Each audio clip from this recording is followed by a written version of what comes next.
A rental provider can demand an entirely reasonable market rent, but if their paperwork is technically flawed, the notice is legally invalid. If you rent in Victoria, you have exactly 30 days from the moment you receive a written notice to request a free rent assessment from Consumer Affairs Victoria. Identifying these 7 red flags is the most reliable way to challenge an increase before that narrow window closes. Red flag 1 is the wrong paperwork. An email or text message from your agent, like Priya receiving a note saying rent goes up next month, is invalid without the approved Notice of Proposed Rent Increase form attached. Red flag 2 is missing the 90-day notice period required from November 2025.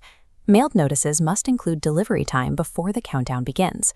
Red flag 4. Rent typically rises only once every 12 months. A new start date cannot fall inside this blackout zone. Any of these timing or formatting errors automatically voids the notice. You do not have to argue about market rates if the paperwork itself fails. Red flag 3 happens mid-lease. If you are 6 months into a 12-month fixed-term agreement, like Daniel, the provider cannot increase your rent unless your specific agreement includes a written clause permitting it. This visual equation shows red flag 5. If permitted, the provider must detail the exact calculation. Vague terms like market valuation are invalid. It must be a specific dollar amount, fixed percentage, or CPI calculation. Rental providers absolutely cannot invent a new calculation method or ignore fixed-term boundaries just to match changing market conditions. This scale illustrates red flag 6, an excessive rate. Melbourne CPI is an assessment factor, but it is not a hard statutory cap. Assessors weigh it against comparable listings and the physical condition of the property. If Omar faces an 18% increase while living with unresolved water damage, the poor condition justifies a formal challenge. Red flag 7 is punitive action.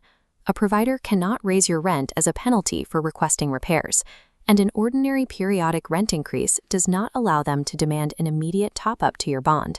Even a correctly timed, perfectly formatted notice can be fought if the dollar amount is excessive or used as retaliation. This flowchart tracks your dispute pathway. You start by requesting a free assessment from Consumer Affairs Victoria within 30 days.